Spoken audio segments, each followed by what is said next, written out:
तो हेलो दोस्तों, इस वीडियो में हम लोग सॉल्व करेंगे क्लास 8 मैथ का एमसीक्यू क्वेश्चन। चैप्टर का नाम है आपका अंडरस्टैंडिंग क्वाड्रिलेटरल्स, यानी कि चतुर्भुज को समझना।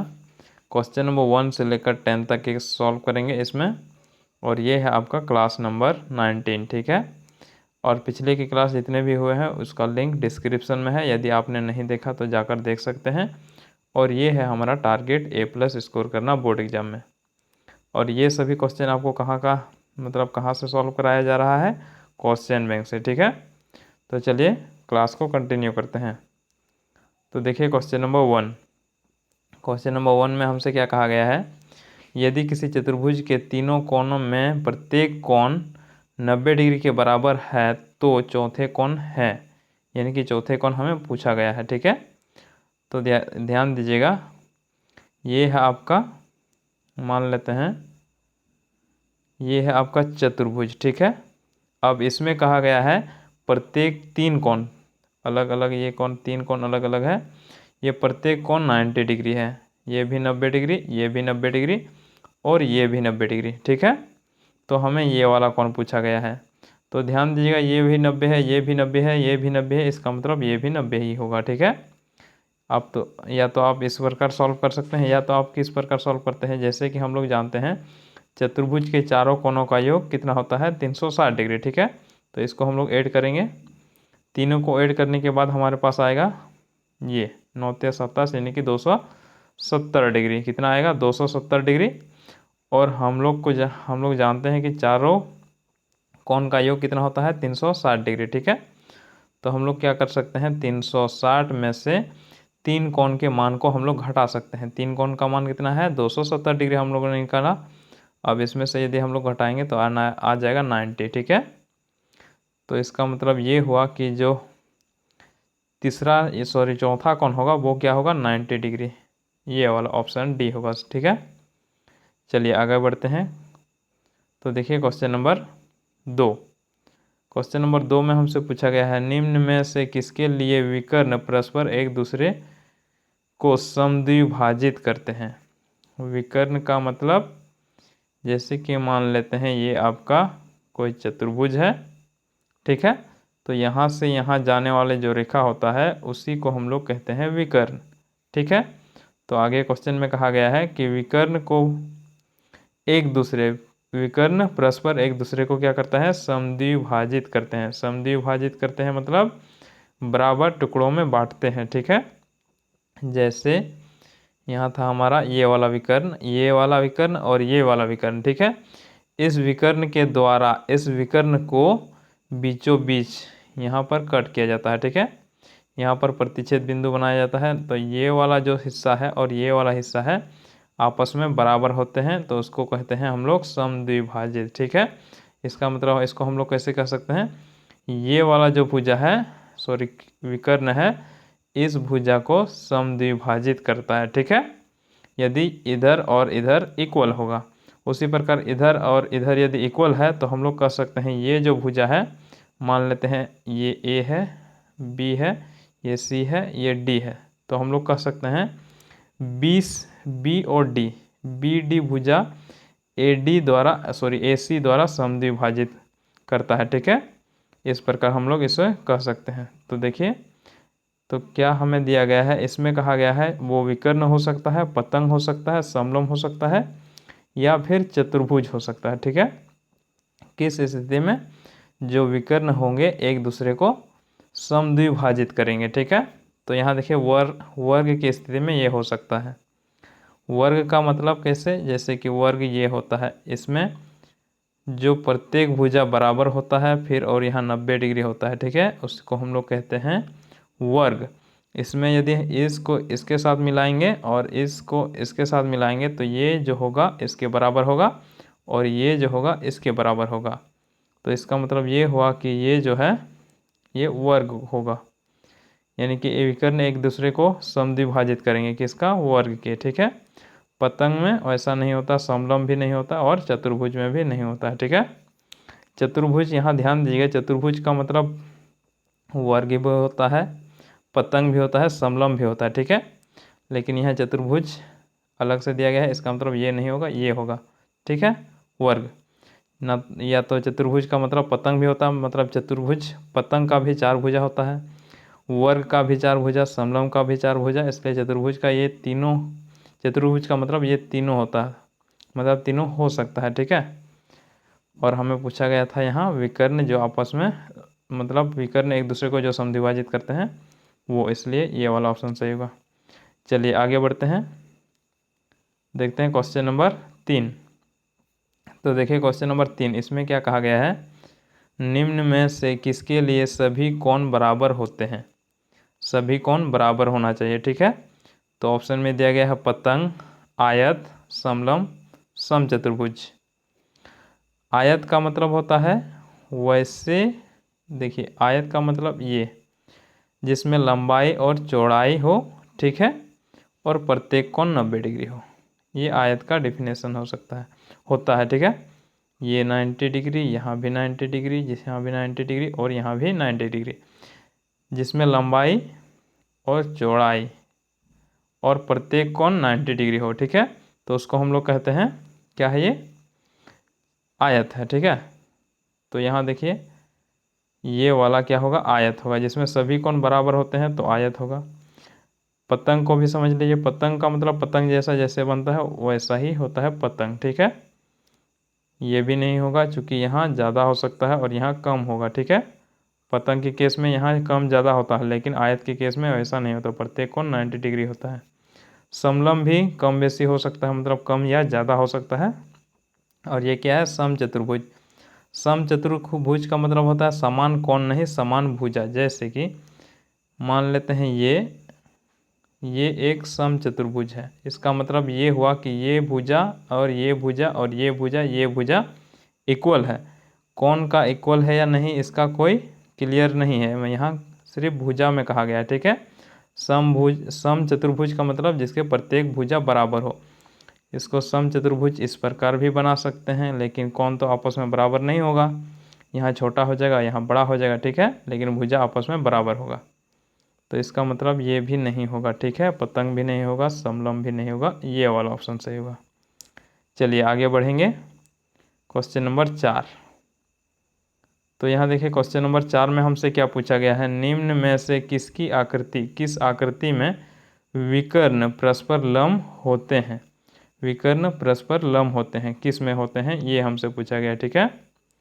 विकर्ण क्या होने चाहिए, लंब होना चाहिए। वहाँ हमें पूछा गया था क्वेश्चन नंबर 1 या 2 में हमने देखा था, उसमें समद्विभाजित पूछा गया था, ठीक है।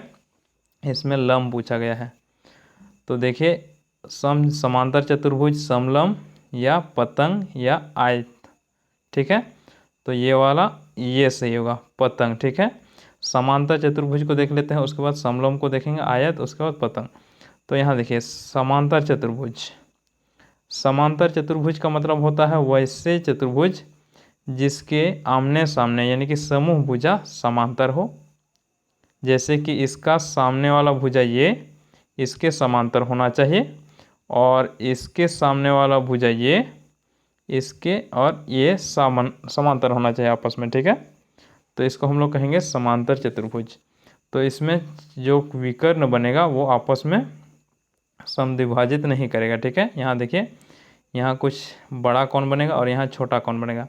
लंब का मतलब, सॉरी समद्विभाजित नहीं, लंब। तो लंब का मतलब क्या होता है, जैसे कि हम लोग मान लेते हैं ये जो है ये रेखा ये इस पर लंब है, ये जो रेखा है ये इस रेखा पर लंब है। तो इसका मतलब ये हुआ कि ये जो रेखा है और ये जो रेखा है इन दोनों के बीच 90 डिग्री बन रहा है, ठीक है। तो उसको हम लोग कहेंगे लंब। तो हमें देखना है कि ये जो विकर्ण है क्या इस विकर्ण के साथ 90 डिग्री बना रहा है, तो ये होगा नहीं, क्योंकि यहाँ जो कोण बन रहा है वो 90 डिग्री से ज़्यादा है और यहाँ जो कोण बन रहा है वो 90 डिग्री से कम है। इसलिए जो ऑप्शन है ये वाला समांतर चतुर्भुज, ये वाला गलत हो जाएगा, ठीक है। अब देखिए समलंब, तो समलंब को देख लेते हैं। तो ये रहा हमारा समलंब। समलंब का मतलब होता है दो रेखा समांतर होना चाहिए, उसके बाद यहाँ से लंब इसमें गिरा होना चाहिए, मतलब इसमें लंब समान, लंब का मतलब ये समान, यहाँ लंब नहीं होना चाहिए, मतलब यहाँ से यदि इस बिंदु से यहाँ इस बिंदु से यदि इसमें लंब गिराएंगे तो ये जो भुजा है ये, और यहाँ से यहाँ जो लंब गिराएंगे वो भुजा आपस में इक्वल होना चाहिए, ठीक है। लेकिन ध्यान दीजिएगा, ये जो भुजा है ये मतलब सिर्फ काल्पनिक रेखा होनी चाहिए, ठीक है। भुजा आपका इधर हो सकता है या इधर भी हो सकता है, ठीक है, या तो आपका इस प्रकार भी हो सकता है, इस प्रकार, ठीक है। और इसमें आपको ध्यान क्या देना है, यानी कि इसको यदि हम लोग यहाँ से मिलाते हैं और इसको यहाँ मिलाएंगे तो ये और ये इक्वल होना चाहिए, तो इसको हम लोग कहते हैं समलंब, ठीक है। और ये समांतर होगा तभी ऐसा बनेगा, ठीक है, ये और ये इक्वल होगा। तो इसका मतलब इसमें भी देखें तो ये जो विकर्ण है इसके साथ 90 डिग्री यहाँ नहीं बना रहा है, ठीक है, यानी कि 90 डिग्री यहाँ नहीं बना रहा है, ये विकर्ण इसके साथ 90 डिग्री नहीं बना रहा है, इसका मतलब ये भी नहीं होगा, समलंब भी नहीं होगा। आयत को लिख लीजिए। आयत किस प्रकार होता है, आयत होता है कुछ इस प्रकार, ठीक है, जिसके प्रत्येक कोण 90 डिग्री होता है। यहाँ भी 90 डिग्री, यहाँ भी और यहाँ भी। यदि इसके विकर्ण को मिलाएंगे तो ये बन जाएगा इस प्रकार। और यहाँ देखिए ये छोटा हो गया और ये तो बड़ा हो गया 90 डिग्री से, इसका मतलब ये भी, इसका विकर्ण भी आपस में समकोण नहीं बना रहे हैं, ठीक है। तो इसका मतलब ये हुआ, ये भी नहीं है। अब पतंग को देख लीजिए। पतंग को देखेंगे जैसे, तो यहाँ देखिए पतंग किस प्रकार होता है, इस प्रकार होता है, ठीक है, ये रहा आपका पतंग। अब इसमें यदि हम लोग देखेंगे विकर्ण को तो देखिए ये पूरी यहाँ 90 डिग्री बनाएगा और इधर भी 90 डिग्री बनाएगा, ठीक है। इसका मतलब ये जो विकर्ण है ये इसके साथ क्या बना रहा है, 90 डिग्री, यानी कि समकोण बना रहा है, ठीक है। तो परस्पर लंब हो, लंब का मतलब समकोण, यानी कि एक रेखा दूसरी रेखा के साथ लंब होना चाहिए, मतलब 90 डिग्री बनाना चाहिए, ठीक है। इसलिए ये वाला ऑप्शन सही होगा, ठीक है। चलिए अब हम लोग बढ़ते हैं अगला क्वेश्चन। तो देखिएगा क्वेश्चन नंबर 5। तो इसमें कहा गया है निम्न में से किस आकृति के लिए विकर्ण बराबर होते हैं। विकर्ण क्या होना चाहिए, बराबर होना चाहिए। समचतुर्भुज के लिए, समांतर चतुर्भुज के लिए, समलंब के लिए या आयत के लिए, ठीक है। तो यहाँ देखिए ये इसमें नहीं होगा, ये भी नहीं होगा, ये भी नहीं होगा और ये भी नहीं होगा, ये वाला आपका विकर्ण बराबर हो जाएगा, ठीक है। देखिए समलंब, तो समलंब अभी हमने देखा था, ये था आपका समलंब, ठीक है, इसमें ये था समलंब। यदि इसमें हम लोग विकर्ण देखेंगे तो इसको एक बार हटा लेते हैं, ठीक है। जैसे कि मान लेते हैं ये आपका समलंब है। समलंब का मतलब क्या समझते हैं, ये वाला जो रेखा है ये इसके साथ समांतर में होना चाहिए, यानी कि आपस में दो भुजा समांतर होना चाहिए। और इधर ऐसा भी हो सकता है या ऐसा भी हो सकता है, ठीक है। तो इस केस में यदि हम लोग देखेंगे ये जो विकर्ण बनेगा ये आपस में इक्वल नहीं होगा। क्यों नहीं इक्वल होगा, ये बड़ा होगा इससे, ठीक है। तो ये इक्वल नहीं हो रहा है, इसका मतलब ये जो हमारा है ये वाला गलत हो जाएगा, ठीक है। अब यदि समचतुर्भुज को देखें तो समचतुर्भुज जिसके प्रत्येक भुजा बराबर हो, ठीक है, इस प्रकार भी हो सकता है, और समचतुर्भुज इस प्रकार भी हो सकता है। क्योंकि इसमें हमें सिर्फ कहा गया है समचतुर्भुज का मतलब जिसके प्रत्येक भुजा बराबर हो, ठीक है। तो ये इस प्रकार भी हो सकता है और इस प्रकार भी हो सकता है। तो अब हमें देखना है ये और ये आपस में इक्वल है या नहीं है। इस केस में देखें तो ये जो बनेगा ये वाला क्या है, ये क्या होगा, ये लंबा होगा इससे, ठीक है। और यहाँ देखें तो यहाँ बराबर हो रहा है, ठीक है। इसलिए मतलब एक केस में तभी हो सकता है यदि इस प्रत्येक कोण 90 डिग्री हो तब, और यदि ये इस प्रकार बन रहा है तो ये नहीं होगा, मतलब यहाँ जो विकर्ण है वो आपस में इक्वल नहीं होंगे, ठीक है। इसका मतलब ये भी नहीं है। अब हम लोग समांतर चतुर्भुज को देखेंगे। तो ये रहा आपका समांतर चतुर्भुज। समांतर चतुर्भुज में हमने क्या बताया, जिसमें प्रत्येक भुजा नहीं, जिसके सामने वाला भुजा अपने सामने वाले भुजा के साथ समांतर होना चाहिए, ठीक है। तो ये वाला भुजा भी इसके साथ समांतर होना चाहिए और ये वाला भुजा आपस में इसके साथ समांतर होना चाहिए। तो इसमें देखेंगे विकर्ण आपस में बराबर है क्या, तो देखेंगे ये वाला छोटा हो रहा है इस विकर्ण से, ठीक है। विकर्ण का मतलब यहाँ से यहाँ, ठीक है। तो इसका मतलब ये हुआ कि ये भी नहीं हो रहा है। इसका मतलब जो ऑप्शन नंबर डी है ये आयत वो होगा। तो देखिए आयत किस प्रकार होता है, तो ये यहाँ ड्रॉ कर लेते हैं आयत, ठीक है। तो यहाँ देखिए आयत किस प्रकार होता है, यहाँ इस प्रकार होता है आयत, ये जिसमें लंबाई चौड़ाई और प्रत्येक कोण 90 डिग्री होता है। ठीक है, अगर ये प्रत्येक कोण 90 डिग्री है तो ये इस प्रकार बनेगा, ना कि इस प्रकार। ठीक है, जैसे कि यहाँ ड्रॉ करके दिखाएं, इस प्रकार ये नहीं बनेगा। ठीक है, इस प्रकार तो नहीं बनेगा, यहाँ एक इधर तो नहीं होगा, यहाँ 90 डिग्री नहीं बन रहा है। ठीक है, तो इस प्रकार बनता तो यहाँ ये वाला बड़ा हो जाता, लेकिन हमारा जो आयत होता है वो 90 डिग्री, इसका मतलब ये टेढ़ा मेढ़ा नहीं बनेगा, इस प्रकार सीधा बनेगा। ठीक है, ये बनेगा। तो इसमें विकर्ण को यदि हम लोग इसके साथ मिलाएंगे तो ये आपस में इक्वल होगा, ये विकर्ण एक दूसरे के बराबर होगा। ठीक है, तो इसका मतलब ये वाला ऑप्शन सही है। चलिए अगला क्वेश्चन की ओर बढ़ेंगे, और ये है हमारा क्वेश्चन नंबर 6। इसमें कहा गया है नीचे दिए गए आकृति में से कौन सी आकृति निम्नलिखित गुण को संतुष्ट करती है। देखिए क्या क्या गुण दिया गया है, सभी भुजाएं बराबर हैं, सभी भुजाएं बराबर हैं।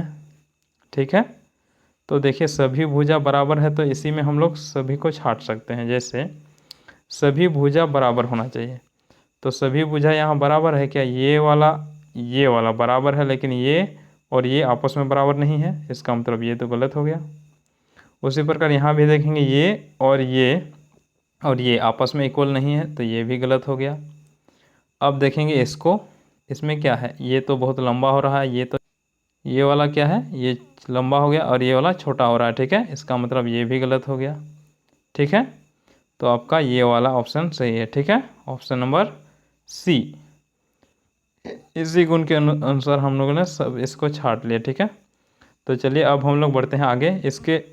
इसको भी देख सकते हैं, इसमें कहा गया सभी कोण समकोण होना चाहिए, तो इसमें है ही सभी कोण समकोण है। समूह भुजा समांतर होना चाहिए, समूह भुजा समांतर मतलब आमने सामने वाला भुजा समांतर होना चाहिए, इसमें है समांतर। ठीक है, तो चलिए अब हम लोग बढ़ते हैं आगे, क्वेश्चन नंबर 7। तो यहाँ क्वेश्चन पढ़ लीजिए और आगे है इसका फिर ऑप्शन दिया गया है। ठीक है, तो इसमें कहा गया है निम्न में से कौन सी आकृति नीचे दिए गए गुण को संतुष्ट करती है, तो ये वाला। ठीक है, इस गुण को कौन वाला आकृति संतुष्ट करता है, तो देखिए क्या है गुण में कहा गया है इनमें बराबर आसन भुजा के 2 युग्म हैं। आसन भुजा, ठीक है, आसन भुजा का मतलब लगा हुआ, उसमें लगा हुआ भुजा, जैसे कि ये आसन भुजा, ये और ये है। ठीक है, और एक ठो पढ़े हैं हम लोग क्या, समूह भुजा। समूह भुजा का मतलब ये और ये होता है, और आसन भुजा का मतलब ये और ये होता है। ठीक है, तो इसमें कहा गया है आसन भुजाओं के 2 युग्म बराबर हैं, तो इसको देखेंगे ये और ये बराबर है क्या, नहीं है, ये लंबा हो गया। अब ये और ये देखेंगे, फिर भी ये लंबा हो रहा है। अब ये और ये को इसको देखेंगे तो ये भी नहीं हो रहा है, इसका मतलब ये नहीं होगा। ठीक है, अब यहाँ आएंगे, ये वाला ये लंबा है इसके साथ, तो ये वाला भी नहीं हो रहा है। इसमें कहा गया आसन भुजा के 2 युग्म बराबर होनी चाहिए। ठीक है, 2 युग्म, कोई भी 2 युग्म। ठीक है, आसन भुजा जैसे कि ये वाला और इसमें आपस में बराबर होना चाहिए, ये भी नहीं हो रहा है। ठीक है, अब यदि ऑप्शन सी में देखेंगे तो ये वाला देखिए, ये जो भुजा है ये इसके बराबर है, अब ये जो भुजा है ये इसके बराबर है। ठीक है, इसका मतलब ऑप्शन नंबर सी सही है। चलिए अब हम लोग बढ़ते हैं अगला क्वेश्चन, क्वेश्चन नंबर 8। तो क्वेश्चन नंबर 8 में हमसे कहा गया है निम्न में से कौन सी आकृति नीचे दिए गए लिखे गए गुण को संतुष्ट करता है। ठीक है, तो क्या है गुण देख लीजिए। गुण में कहा गया है भुजाओं का केवल एक युग्म समांतर हो, केवल एक युग्म समांतर होना चाहिए। ठीक है, एक युग्म का मतलब जैसे हम लोग यहाँ देख सकते हैं, मान लेते हैं ये आपका एक चतुर्भुज है, एक युग्म का मतलब एक जोड़ा, जैसे कि ये और ये बराबर होना चाहिए, या फिर ये और ये आपस में बराबर नहीं समांतर होना चाहिए। ठीक है, तो ये और ये समांतर होना चाहिए, या फिर ये और ये समांतर होना चाहिए। एक युग्म ही कहा गया है, ध्यान दीजिएगा, एक युग्म है। यदि ये और ये समांतर है तो ये और ये समांतर नहीं होना चाहिए, अगर यदि ये और ये समांतर है तो ये और ये आपस में समांतर नहीं होना चाहिए, ये हमसे कहा गया है। तो ध्यान दीजिएगा, ये जो भुजा है ये वाला ये इसके समांतर है, और ये भुजा है ये इसके समांतर है। इसका मतलब ये दोनों युग्म समांतर है, इसका भी दोनों युग्म समांतर है, इसका भुजा के दोनों युग्म समांतर है। ठीक है, तो इसका मतलब ये ऑप्शन नहीं होगा, ऑप्शन नंबर ए सही होगा। इसमें ये वाला जो भुजा है इसके समांतर है और ये भुजा और ये आपस में ये दोनों समांतर नहीं है। ठीक है, चलिए अब हम लोग बढ़ेंगे अगला क्वेश्चन, क्वेश्चन नंबर 9। तो इसमें देखिए क्या कहा गया है, निम्न में से कौन सी आकृति नीचे लिखे गए गुण में से किसी गुण को भी संतुष्ट नहीं करती है। ठीक है, कोई सा भी गुण इसमें संतुष्ट नहीं होता है। तो देखिए कौन सा ऑप्शन सही होगा। इसमें कहा गया है सभी विकर्ण बराबर हैं, यानी कि विकर्ण आपस में इक्वल नहीं होना चाहिए इसके अनुसार, चूँकि हमें कहा गया संतुष्ट नहीं करता है।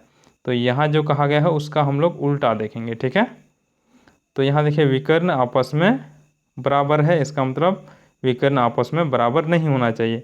तो इसका विकर्ण देखेंगे तो ये इक्वल हो रहा है, इसका मतलब ये ऑप्शन गलत है, नहीं होगा ये वाला।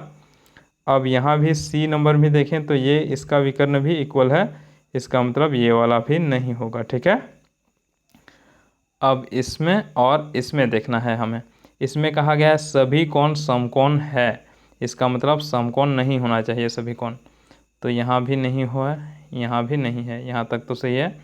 अब देखिए सभी भुजाएं बराबर नहीं है, तो इसका मतलब सभी भुजाएं बराबर होनी चाहिए। ठीक है, यहाँ क्या कहा गया है, सभी भुजाएं बराबर नहीं है, इसका मतलब इसका उल्टा क्या है, सभी भुजाएं बराबर होनी चाहिए। तो ये वाला ऑप्शन गलत हो जाएगा, क्योंकि ये क्या है, समलम है। ठीक है, तो ये इसमें सभी भुजाएं आपस में इक्वल नहीं होते हैं। और ये आपका क्या होगा, समांतर चतुर्भुज, जो कि इक्वल हो सकता है, हमेशा इक्वल नहीं होता है। ठीक है, इक्वल हो सकता है लेकिन हमेशा इक्वल नहीं होता है, इसलिए ये वाला ऑप्शन सही होगा। चलिए अब हम लोग बढ़ेंगे अगला क्वेश्चन, ये है हमारा क्वेश्चन नंबर 10, यानी कि इस क्लास का लास्ट क्वेश्चन। तो इसमें हमसे पूछा गया है निम्न में से कौन एक समांतर चतुर्भुज का गुण है। तो समांतर चतुर्भुज का गुण क्या होता है, समूह भुजा समांतर होनी चाहिए। ठीक है, तो यहाँ देखिए पहला ऑप्शन वही है, समूह भुजाएं समांतर होती है।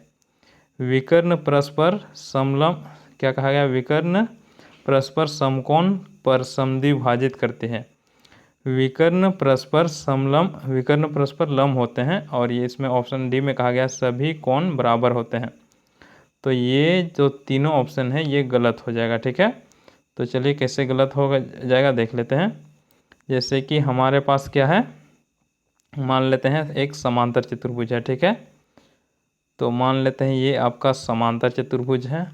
समांतर चतुर्भुज में समूह भुजा बराबर नहीं समांतर होते हैं, ये इसके समांतर होते हैं, ये इसके समांतर होते हैं। ठीक है, अब इसमें हम लोग जानते हैं कि समूह भुजा आपस में समांतर होती है, ये ऑप्शन सही है। ठीक है, फिर भी इसको हम लोग गलत कर रहे हैं, कैसे गलत हो रहा है उसको हम लोग देख रहे हैं। ठीक है, विकर्ण समकोण पर समद्विभाजित करता है, विकर्ण समकोण पर समद्विभाजित करता है, मतलब ये जो विकर्ण है जो समद्विभाजित होना चाहिए फिर समलम बनना चाहिए। तो यहाँ देखिए ये जो समद्विभाजित तो ठीक है, मतलब ये और ये आपस में इक्वल है, इसका मतलब ये विकर्ण इसके द्वारा समद्विभाजित किया जाता है। पर हम लोग ये देख रहे हैं यहाँ क्या है, 90 डिग्री नहीं बन रहा है। ठीक है, और हमसे कहा गया है, क्या कहा गया है, समकोण पर समद्विभाजित करता है। समद्विभाजित तक तो ठीक है, लेकिन यहाँ क्या आ गया है, समकोण, इसलिए ये वाला ऑप्शन गलत हो रहा है। ठीक है, अब विकर्ण परस्पर लम है, ये भी तो गलत है, क्योंकि विकर्ण तो आपस में लम यहाँ नहीं बना रहे हैं, ये 90 डिग्री से बड़ा है और ये 90 डिग्री से कम है, इसका मतलब ये भी गलत हो रहा है।